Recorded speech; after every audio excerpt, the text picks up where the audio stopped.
Welcome to Conscious Coupling, where Frederic Gobeil and Christy Whitman share their experiences of creating a conscious, connected relationship.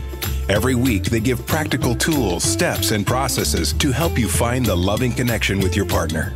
Let's get into today's conversation with Frederic and Christy.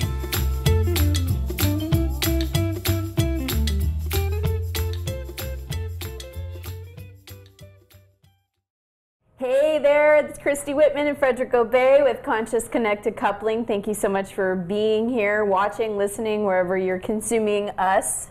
Welcome to all of you to our brand new show. Not too really. new, We're 26 episodes 26 in. episodes. That's pretty good. That's Can pretty you awesome. believe that? Yeah, so today we are talking about one of the things that is like our staple go-to kind of checklist of when we are going to communicate to each other. And learning this has been absolutely relationship changing.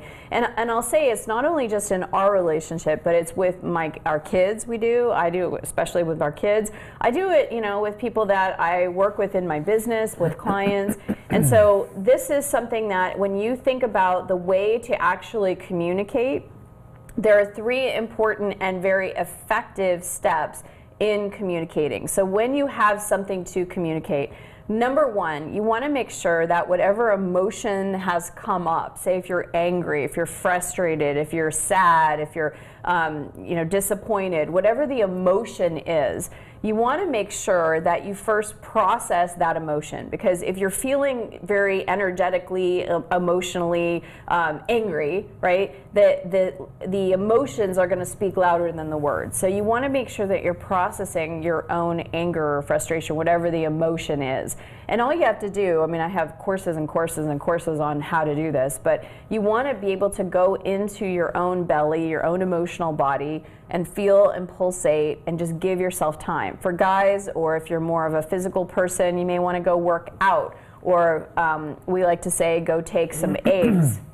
If you're in a forest, or like we have a desert behind us, and take the anger and put it in the egg, just feel all the energy of that anger going into that egg, and then whip in the egg. Or it could be throwing pencils across the room, just doing something physical, not punching anybody or hurting anybody else, obviously, but doing something physical, push-ups if you're a guy, whatever it is to get out that anger. And then once you feel clear, then there are 3 direct things that you want to do when you're communicating. And that's the thing, coming back to handling that emotion, that whoosh of emotion that we call, it's saying it to your partner, right? I'm feeling this way, and I'm needing a little bit of time to either go take a breath outside, or get out and I'll go do a quick workout, run outside, whatever the workout that you want to do. If it's also punching in a punching bag, that's fine. Thank you for saying punching bag.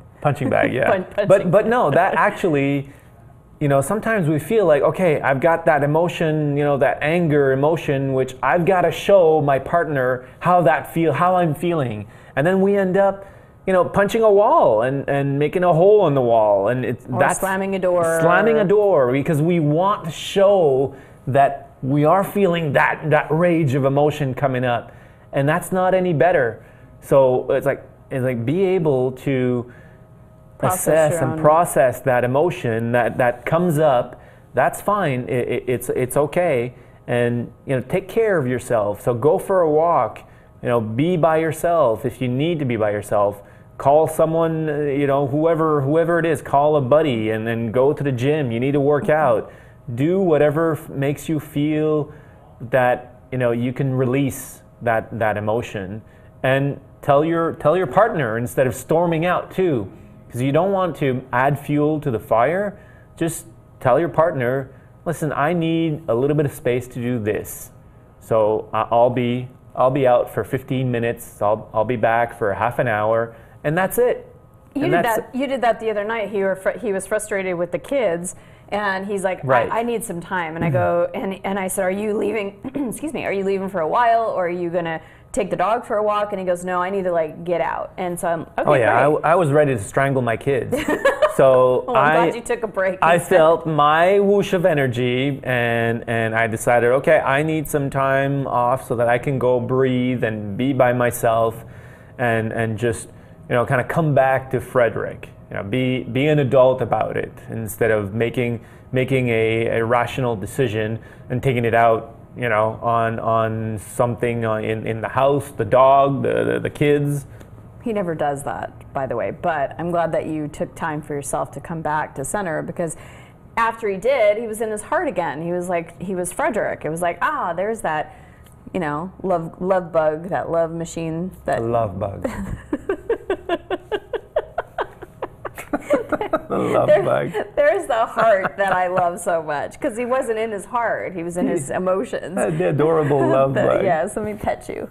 He's got a, for those of you that are not watching it on video, he went camping with the kids and got a beard. So now I'm like petting him like a cat all the time, because it's fun to. I got in touch with my wild man for 3 days with my kids. So what are the 3 effective and important skills? Yes, what are the 3 effective steps actually? So after you've whooshed your emotions away, you've processed your emotions away, and you need to communicate something. Again, this could be in business.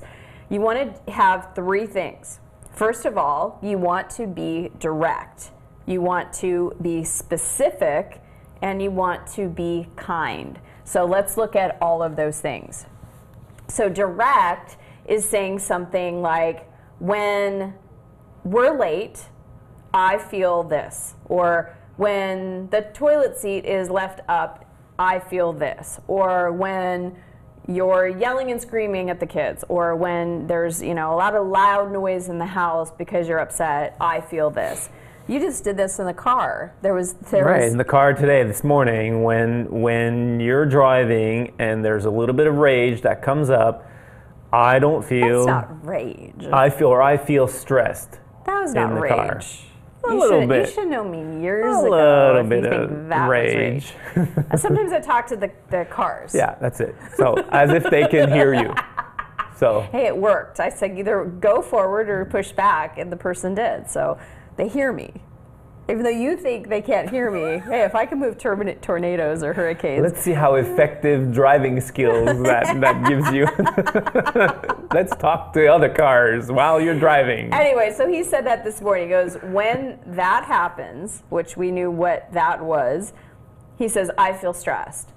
And it was like, okay, I get it. It was direct. It was specific, right? So he's being direct about how he feels. He's like, instead of going like around about things, like when you're driving in a car and, when that happens, and how like there's cars that, it's like, just be direct. It's like, get to the point, right? It's like, what is the thing that's on your mind? How is it affecting you coming from the I? When I experience this, I feel this. So no need to beat around the bush, basically. Right, just be direct. Just say what you mean. And mean what you say. And there's no need to even give excuses or justifications or, rationalizations. It's like, I'm feeling this when that happens.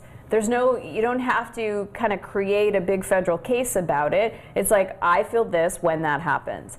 And when you're doing that, you then get specific of what you do want. I would prefer X instead. I would prefer that you take a breath and calm yourself before yelling at a car, right?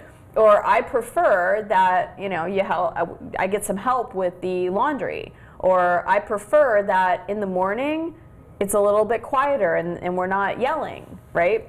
So you're asking for what you prefer. So when this happens, I feel this. I would prefer X instead. And then remember that the third part is being kind, right? Remember that the person that you're in a relationship with, whether it's someone you work with, whether it's your mother-in-law, father-in-law, your parents, your kids, it's like Ellen says. Ellen DeGeneres closes her show every single episode. Just be kind to one another. And so when you're kind, when you're coming from that place of, can I be loving? Can I be open-hearted? You can be kind. You just know the other person is on your side and your team.